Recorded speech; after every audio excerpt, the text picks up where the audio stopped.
नमस्कार दोस्तों, एक बार फिर से स्वागत है आपका career choice GK YouTube channel पर। 2-3 दिन से अपनी क्लास नहीं हुई थी, थोड़ा बिजी शेड्यूल चल रहा था। अब से रेगुलर होगी। अंतिम क्लास में अपना प्रकाश टॉपिक चल रहा था और उसमें अपन ने कुछ क्वेश्चंस किए थे। परावर्तन हो गया था, कुछ क्वेश्चंस हो गए थे। आज अपने अपवर्तन के बारे में बात करें। अपवर्तन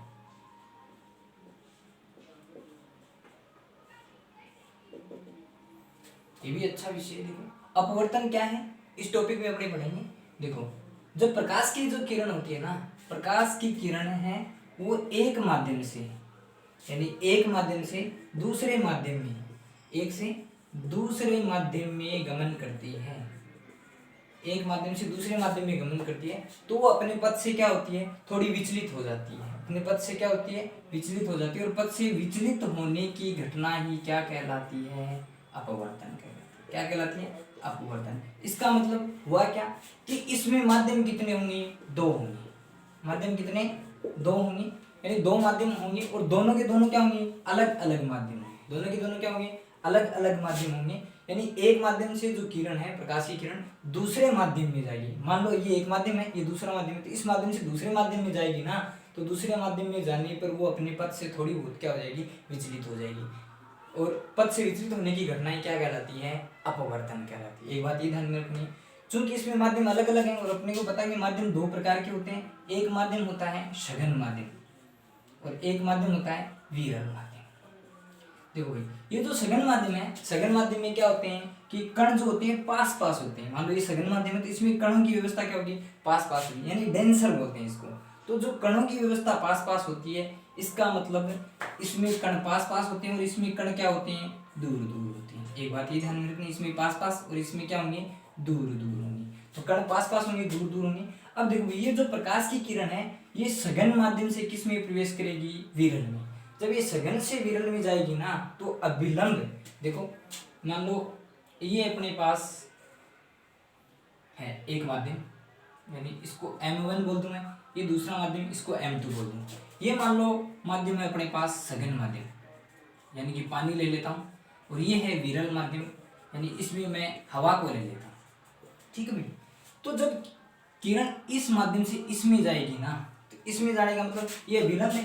चूंकि इधर माध्यम विरल है, इसका मतलब ये क्या हटेगी, अभिलंब से थोड़ा दूर हटेगी, पास नहीं जाएगी। क्योंकि इस माध्यम में ये सघन माध्यम है और सघन माध्यम में कण क्या होते हैं, पास पास होते हैं। इसमें कण पास पास है, इसमें कण दूर दूर है, इसका मतलब ये अभिलंब से क्या होगी, दूर हटेगी।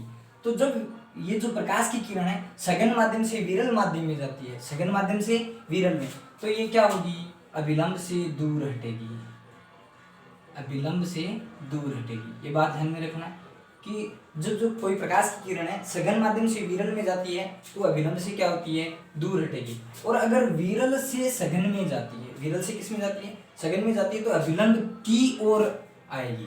किसकी ओर आएगी, अभिलंब की ओर आएगी। तो ये बात ध्यान में रखनी है। चूंकि इसमें माध्यम क्या होता है, परिवर्तित होता है, माध्यम चेंज होता है, इसका मतलब प्रकाश की चाल भी क्या होगी, चेंज होगी।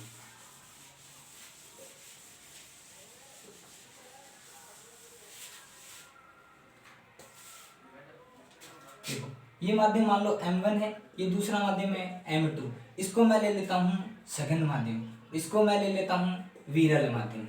ठीक है भाई, ये सघन माध्यम, ये विरल माध्यम। जब प्रकाश की किरण इसमें से इसमें जाती है, इसका मतलब माध्यम बदलता है। तो माध्यमों में क्या होता है कि किसी माध्यम के तो कण होते हैं पास पास और किसी माध्यम के कण होते हैं वो क्या होते हैं, दूर दूर होते हैं। जब पास पास और दूर दूर होते हैं तो ऐसे में प्रकाश की जो चाल है, प्रकाश की चाल क्या होती है, चेंज हो जाती है। क्या होती है, चेंज, यानी प्रकाश की चाल है वो बदल जाती है एक माध्यम से दूसरे माध्यम में। तो इसमें ये ध्यान में रखना कि अपवर्तन की घटना में प्रकाश की जो चाल है वो क्या हो जाती है, बदल जाती है। प्रकाश की चाल क्या होती है, बदल जाती है। ये बात ध्यान में रखनी कि प्रकाश की चाल कौन सी घटना में बदलती है, अपवर्तन की। ध्यान रहे परावर्तन की घटना में प्रकाश की चाल नहीं बदलती है। क्यों नहीं बदलती, क्योंकि उसमें माध्यम क्या होता है, एक ही होता है। अपने पास एक ही माध्यम होता है और यहाँ अपने पास कितने माध्यम है, दो माध्यम है। कितने, दो माध्यम, और दोनों के दोनों क्या है, अलग अलग है। भाई ये मानो कि जैसे मैं कहूँ कि माध्यम, मान लो ये सघन माध्यम के रूप में मैं पानी ले रहा हूँ और दूसरा विरल के रूप में मैं हवा ले रहा हूँ। तो जो पानी जो होता है ना, पानी में कण क्या होते हैं, पास पास होते हैं, यानी इसकी डेंसिटी है वो क्या होती है, ज्यादा होती है, और इसकी डेंसिटी क्या होती है, कम होती है। तो इसके जो कण है वो दूर दूर होते हैं, इसका मतलब इसमें प्रकाश आसानी से गुजर सकता है, इसमें गुजरने में थोड़ा दिक्कत होती है। तो इसमें गुजरता है तो इसकी प्रकाश की चाल क्या हो जाती है, चेंज। तो इसमें दो बात ये भी ध्यान रखनी कि ये जो प्रकाश की चाल है या तो क्या होगी, बढ़ेगी, या तो बढ़ेगी या फिर क्या होगी, घटेगी। अब यहाँ से आपके दिमाग में सर बढ़ेगी कब और घटेगी कब, तो बढ़ेगी कब, बढ़ेगी जब सघन से किस में जाएगा, विरल में, तो बढ़ेगी। और अगर उल्टा विरल से किस में आ रहा है, सघन में आ रहा है, इसका मतलब चाल क्या हो जाएगी, घट जाएगी। ये बात ध्यान में रखनी है।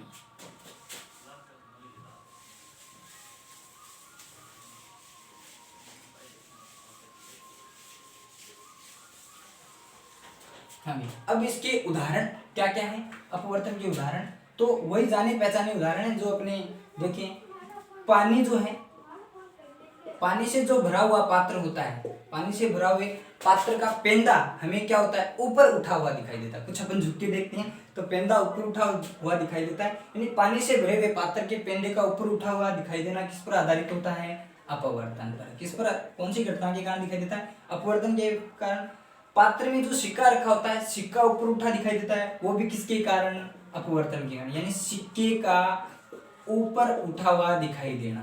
ठीक है भाई, सिक्का जो ऊपर उठा हुआ दिखाई देता है। इसके अलावा जो पानी से भरा पात्र है, पानी से भरा हुआ जो पात्र है, पात्र में अगर अपन ने कोई छड़ डाल के रखी है, क्या डाल के रखी है, छड़, तो पानी से भरे पात्र में छड़ डालते हैं, वो छड़ हमें क्या होती है, मुड़ी हुई दिखाई देती है, और मुड़ी हुई दिखाई देती है वो भी किसके कारण, अपवर्तन के कारण। ये बात ध्यान में रखनी है।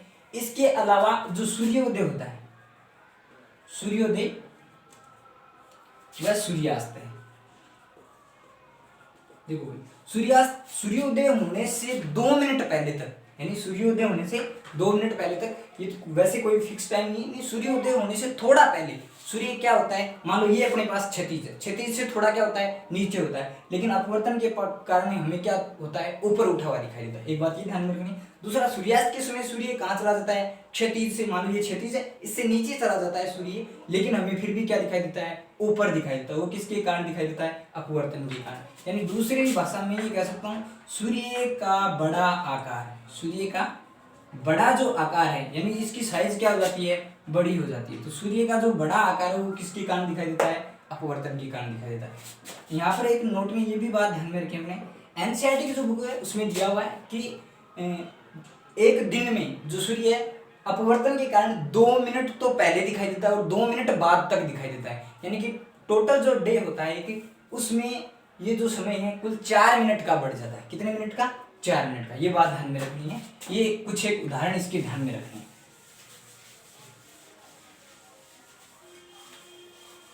तो मेरे हिसाब से अपवर्तन में लगभग इतना काफी है, इतना ही पूछा जाता है। यहाँ से पूछ सकते हैं कि प्रकाश की कौन सी घटना में चाल चेंज हो जाती है, तो आपको ध्यान में रखना अपवर्तन को। या ये पूछ सकते हैं कि भाई कौन से माध्यम, जैसे विद्या सघन से विरल में जाएगी तो प्रकाश की चाल पर क्या प्रभाव पड़ेगा, घटेगी, बढ़ेगी, कम होगी, अपरिवर्तित रहेगी, वगैरह वगैरह। इस तरह के प्रश्न यहाँ से 1-2 बार पूछे जा चुके हैं, वो ध्यान में रखना है। इसके अलावा अब अपन एक जो और घटना पढ़ेंगे इसी पर आधारित प्रकाश पर, वो है पूर्ण आंतरिक परावर्तन। पूर्ण आंतरिक परावर्तन। यहां से परीक्षाओं में प्रश्न ज्यादा आते हैं पूर्ण आंतरिक परावर्तन में। देखो भाई ये क्या होता है, वही मान लो ये अपने पास 2 माध्यम है, इधर माध्यम कौन सा है, सघन माध्यम, इधर कौन सा है, विरल माध्यम। पहली बात ये ध्यान में रखना है कि पूर्ण आंतरिक परावर्तन है, इसमें किरण हमेशा सघन माध्यम से किस में जाएगी, विरल में, हमेशा सघन से किस में जाएगी, विरल में। यानी जब सघन से विरल में जा रही है तभी कौन सी घटना संभव होगी, पूर्ण आंतरिक परावर्तन की। एक बात तो ये ध्यान रखिए। देखो होता क्या है, मान लो ये विलंब है अपने पास, ठीक है, इधर सघन माध्यम है, तो सघन माध्यम से जब ये प्रकाश की किरण गुजरती है तो मैंने बताया था अभिलंब से क्या हटेगी, दूर हटेगी, यानी अभिलंब से दूर हट रही, हटेगी दूर। अगली कंडीशन में मान लो यही प्रकाश की किरण अभिलंब से थोड़ी और ज्यादा क्या हो जाए, दूर हट जाए, थोड़ी और ज्यादा क्या हटे, दूर हटे। ऐसे हटते हटते ये अभिलंब के साथ जो अपवर्तित जो किरण है, वो अपवर्तित किरण 90 डिग्री का कोण बनाए। कितने डिग्री का, 90 डिग्री का। यानी मान लो ये यहाँ से गई, यहाँ आ गई, आते आते ये जो है ये जो प्रकाश की किरण है ये इसके बराबर यहीं आ जाए, 90 डिग्री का कोण बनाए, कितने डिग्री का, 90 डिग्री का, तो उसको बोलते हैं क्रांतिक कोण। क्या बोलते हैं, क्रांतिक कोण। तो यहाँ से ये भी बात ध्यान रखें कि क्रांतिक कोण का मान कितना होता है, 90 डिग्री होता है। देखो ये जो प्रकाश की किरण है अपवर्तित होकर इसके साथ कितने डिग्री का कोण बना रही है, मैं ये कह रहा हूँ कि ये 90 डिग्री का कोण बना रही है, किसके साथ, अभिलंब के साथ। जब ये 90 डिग्री का कोण बना रही है तो उसको क्रांतिक कोण कहते हैं। और ऐसे ये दूर हटती हटती वापस इसी माध्यम में क्या है, लौट आई, वापस इसी माध्यम में लौट आने की घटना क्या कहलाती है, पूर्णांतरिक परावर्तन। मतलब क्या हुआ कि ये दूर हटती जाएगी, हटते हटते इस के साथ कितने डिग्री का कोण बनाएगी, यानी जो दोनों माध्यमों की सीमा है इसके साथ 90 डिग्री का कोण बनाएगी, इनके बराबर, और बाद में वापस इसी माध्यम में क्या होगी, लौट आएगी, और वापस इसी माध्यम में लौट आने की घटना क्या कहलाती है, पूर्ण आंतरिक परावर्तन। यहाँ तक क्लियर। ये पूर्ण आंतरिक परावर्तन। देखो अब पूर्ण आंतरिक परावर्तन के बारे में इतना ध्यान में रखना कि कहते किसे, कि जब कोई किरण है सघन माध्यम से किस में जाती है, विरल माध्यम में, तो अभिलंब से दूर हटती है, और दूर हटते हटते वो जो अपवर्तित जो सतह होती है उसके साथ जो दूसरे माध्यम की जो सतह है उसके साथ कितने डिग्री का कोण बनाती है, 90 डिग्री का। और 90 डिग्री का कोण बनाते बनाते इसके क्रांतिक कोण जो होता है इसका मान इतना बढ़ जाता है कि वापस उसी माध्यम में क्या होती है, लौट आती है, और वापस उसी माध्यम में लौट आने की घटना क्या कहलाती है, पूर्ण आंतरिक परावर्तन। अब देखो इसके उदाहरण,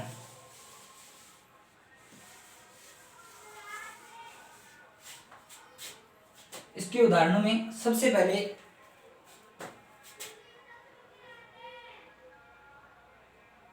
प्रकाश जो तंतु होता है, प्रकाश तंतु किस घटना पर आधारित होता है, पूर्ण आंतरिक परावर्तन पर। हीरा जो होता है, हीरे का चमकना, हीरे का चमकना, हीरे का जो चमकना होता है वो भी किस पर आधारित है, पूर्ण आंतरिक परावर्तन की घटना पर आधारित है। हीरे का चमकना प्रकाश तंतु है। इसके अलावा मृग मरीचिका, मृग मरीचिका, और ये कहाँ बनती है, रेगिस्तान में। मृग मरीचिका का बनना भी कौन सी घटना का उदाहरण है, पूर्ण आंतरिक परावर्तन। इसके अलावा गर्मियों के दिनों में सड़कों पर पानी दिखाई देना, सड़क पर पानी दिखाई देना, ठीक है, वो भी किस पर है, पूर्ण आंतरिक परावर्तन। कुछ इस तरह से मानिए, कुछ चीजें झूठे जो आभास होते हैं ना, झूठी झूठी लगती हैं, वो किस कौन सी घटना पर आधारित होती है, पूर्ण आंतरिक परावर्तन पर। और एक इसका उदाहरण ये भी रखना, कालिख पोती हुई जो वस्तु होती है, कालिख ब्लैक रंग, कालिख पोती हुई वस्तु है उसका चमकना, कालिख पोती हुई वस्तु का चमकना भी कौन सी घटना पर आधारित है, वो भी पूर्ण आंतरिक परावर्तन की घटना पर आधारित है। तो प्रकाश तंतु को किस पर कार्य करता है, पूर्ण आंतरिक परावर्तन के सिद्धांत पर कार्य करता है। हीरे का चमकना कौन सी घटना पर आधारित है, पूर्ण आंतरिक परावर्तन पर। मृग मरीचिका जो बनती है रेगिस्तान में वो भी किस पर आधारित है, पूर्ण आंतरिक परावर्तन पर। गर्मियों में सड़क पर हमें जो पानी दिखाई देता है वो भी किसके कारण दिखाई देता है, पूर्ण आंतरिक परावर्तन। और कालिख पोती हुई जो वस्तु होती है वो चमकती हुई दिखाई देती है, वो भी किसके कारण दिखाई देती है, पूर्ण आंतरिक परावर्तन के कारण। अब देखो दो चार बातें और इंपॉर्टेंट ध्यान रखनी।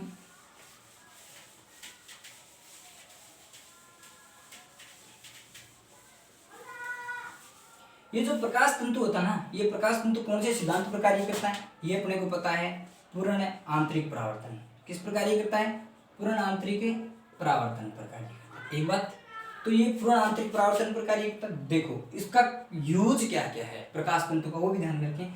सबसे पहले ये पेट जो होता है ना अपना, पेट की आंतरिक जांच करने में काम आता है, पेट के आंतरिक जांच करने में काम आता है, जिसको अपन बोलते हैं एंडोस्कोपी। क्या बोला जाता है, एंडोस्कोपी। तो एंडोस्कोपी में कौन सा यंत्र काम आता है, प्रकाश तंतु। कौन से सिद्धांत पर, पूर्ण आंतरिक परावर्तन के सिद्धांत पर, ठीक है भाई। दूसरा, कान का जो पर्दा होता है, कान के पर्दे की जांच में भी किसका काम में लिया जाता है, प्रकाश तंतु। और ये जो कान के पर्दे की जांच करना है ये बोली जाती है ओटोस्कोपी। इसको क्या कहा जाता है, ओटोस्कोपी। तो ओटोस्कोपी भी किसके द्वारा की जाती है, प्रकाश तंतु के द्वारा।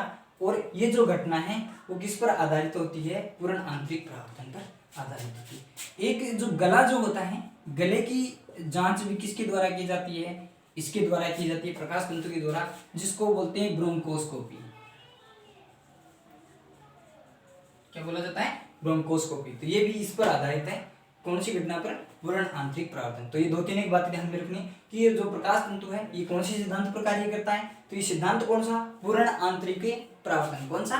पूर्ण आंतरिक परावर्तन। काम क्या आता है? पेट की आंतरिक जांच की जाती है, इसको क्या कहा जाता है? एंडोस्कोपी। कान के जो पर्दे की जांच की जाती है वो भी इसके द्वारा की जाती है, उसको क्या कहते हैं? ओटोस्कोपी। और जो गले की जो जांच की जाती है उसको बोलते हैं ब्रोंकोस्कोपी। एक ये जो पूर्ण आंतरिक जो परावर्तन है इसका उपयोग किया जाता है दूर संचार प्रणाली। इसमें किया जाता है? दूर संचार प्रणाली। देखो ये जो दूर संचार सिस्टम होता है इसमें दूर संचार प्रणाली में भी किसको काम में लिया जाता है? दूर संचार प्रणाली में भी इसी का उपयोग किया जाता है। कौन सा? पूर्ण आंतरिक परावर्तन। ये था पूर्ण आंतरिक परावर्तन। देखो दोस्तों अब तक अपने जो कुछ पढ़ा है ना उसमें अपन ने पढ़ लिया प्रकाश के बारे में, सामान्य जानकारी पढ़ ली, सामान्य जानकारी होगी अपनी कंप्लीट।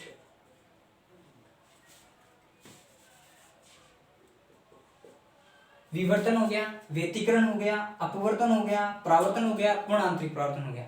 2 दिन की क्लास और लेंगे, एक में इनका विवर्तन करवा देंगे, ध्रुवण करवा देंगे और उसके बाद एक दिन की पूरी वीडियो कुछ इंपॉर्टेंट फैक्ट प्रकाश के बारे में करवा देंगे और एक दिन के वीडियो में पूरी के पूरे अपने पढ़ेंगे नेत्र, आंख जो होती है उसकी संरचना और इसके जो रोग हैं उनके बारे में। 2 दिन की क्लास हो रहा है, 2 दिन की क्लास के बाद ये प्रकाश टॉपिक पूरा अपना कंप्लीट हो जाएगा। उसके बाद नया टॉपिक करेंगे। आप कमेंट करके बता देना कि कौन सा पढ़ना है, अदरवाइज मैं मेरे हिसाब से स्टार्ट कर दूंगा। आज के लिए इतना ही, धन्यवाद।